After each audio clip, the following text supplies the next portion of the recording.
नमस्कार दोस्तों, स्वागत है आप सभी का हमारे इस चैनल सनातन ज्ञान गंगा पर।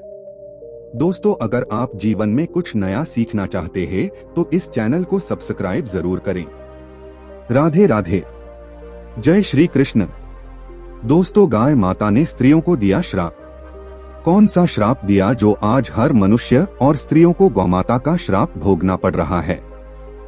दोस्तों, आज की यह कहानी बड़ी ही प्रेरणादायक कहानी है, बड़े ही मोटिवेट करने वाली कहानी है। आपकी आंखों से आ जाएंगे आंसू।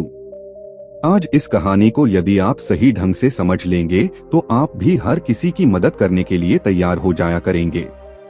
दोस्तों, गोमाता वैसे भी पूजने योग्य है और पूजी जाती है।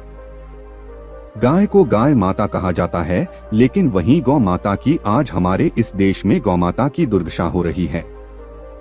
जब गौ माता ने पहले एक स्त्री को श्राप दिया था, वो श्राप स्त्री और सभी मनुष्यों को भोगना पड़ रहा है। कहीं ऐसा न हो जाए आज इस कलयुग में भी यह बहुत गाय जो दुखी हैं, वह श्राप न दे दे तो कहीं प्रलय न आ जाए। दोस्तों, आज की कहानी शुरू करते हैं।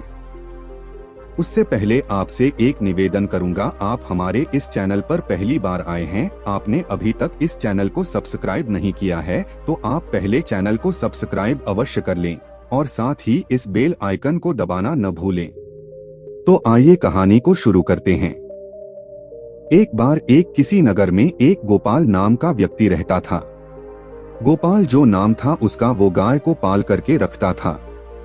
दोस्तों, जब गाय उसके घर पर पली हुई थी तो गाय पलने के बाद जब गाय दूध देती है तब तक उस दूध को काटता निकालता रहता, उस गाय से उसे विक्रय करता है, कुछ खाता है और अपने घर परिवार को बड़े अच्छे तरीके से खिला रहा है। एक दिन जब गाय दूध देना बंद कर देती है तो वह गौ माता को छोड़ देता है, चारा डालना बंद कर देता है और छोड़ कर के वह गाय खेतों में फिरने लगती है।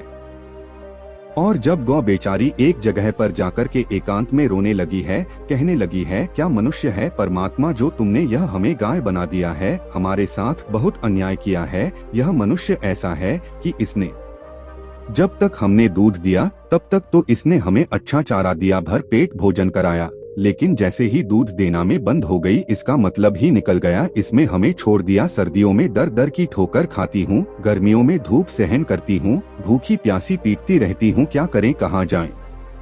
गाय की यह पीड़ा देखकर प्रकृति भी रोने लगती है। गाय जोर जोर से प्रभु को याद करके रोती है। गाय माता के साथ साथ ईश्वर भी रोने लगते हैं।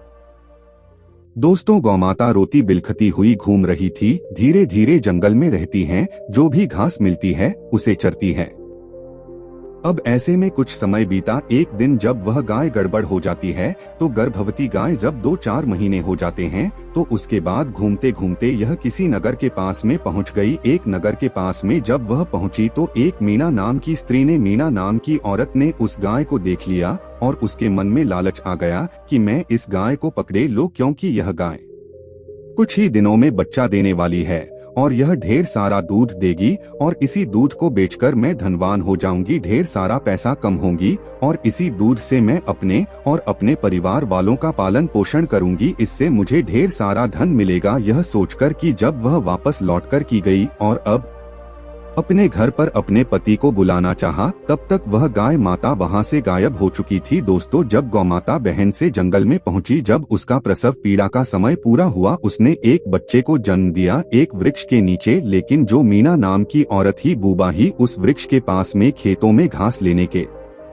लिए गई थी, लेकिन उस वृक्ष के नीचे गाय को देखा तो वो पास में पहुंच गई। लेकिन वह बेचारी गाय और मीना नाम की औरत से, स्त्री से एक गुजारिश करती है, ही बहन, आज तुम हमारे ऊपर एक एहसान कर दो कि ये जो मेरा बच्चा है इसे मैं अपने हाथों से तो उठा नहीं सकती हूँ, लेकिन तुम मेरे ऊपर एहसान दो, एक मदद कर दो, किसी तरह से इस बच्चे को उठा करके मेरी गर्दन पर रख दो, जिससे मैं किसी सुरक्षित स्थान पर इसे लेकर के चली जाऊंगी। और वो हंसने लगी। गाय की ऐसी बात सुनकर वह मीना गाय की मजाक बनाने लगी, हंसी करने लगी, देखो तो हम भला तुम्हारी मदद क्यों कर दें, यह तुम्हारा बच्चा कितना गंदा है जो तुमने अभी इस बच्चे को जन्म दिया है, इसके ऊपर बहुत सारी गंदगी है।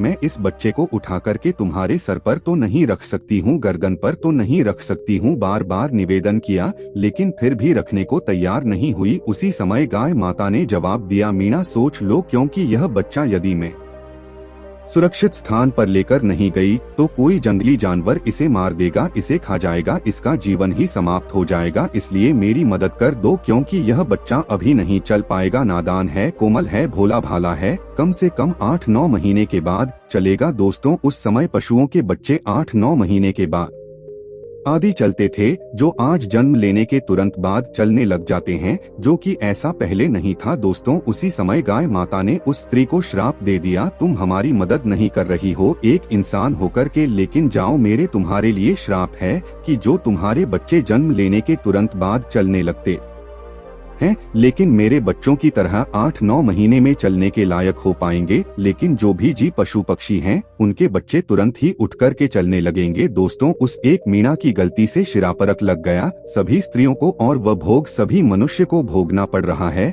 कई लोग गाय माता को मामले समझते हैं, जबकि गाना माता के अंदर समझते 33 कोटि देवी देवताओं का वास होता है। शास्त्रों के हर पुस्तक में गाय माता का बखान है, और जब यह 33 कोटि देवी देवता क्रोधित होते हैं तो पूरा ब्रह्मांड खिल उठता है, कांपता है, थर थर आता है। दोस्तों, यही कारण है पहले मनुष्य के जो बच्चे होते थे वह जन्म लेने के बाद तुरंत लगते थे। आपने प्रमाण देखा होगा, बहुत सारे देखे होंगे। सुखदेव ने जन्म लिया था, वह घर से ही निकल दिए थे जंगल की ओर। व्यास जी भी जन्म लेने के तुरंत बाद चलने लगे थे। एक नहीं कई एक प्रमाण है, लेकिन यह गौमाता का जब से श्राप लगा है, तब से जो पशुओं के बच्चे होते हैं वो जन्म लेने के तो तुरंत बाद चलने लग जाते हैं, लेकिन इंसान यानी मनुष्य के बच्चे, स्त्रियों के बच्चे गौमाता के श्राप के कारण ही 9 महीने में चलने लायक हो पाते हैं, 8-9 महीने में चल पाते हैं। शास्त्रों के अनुसार माना जाता है कि यदि किसी का बच्चा 9 महीने से पहले ही, 8 महीने से पहले ही चलने लग जाता है, 7 महीने से पहले ही चली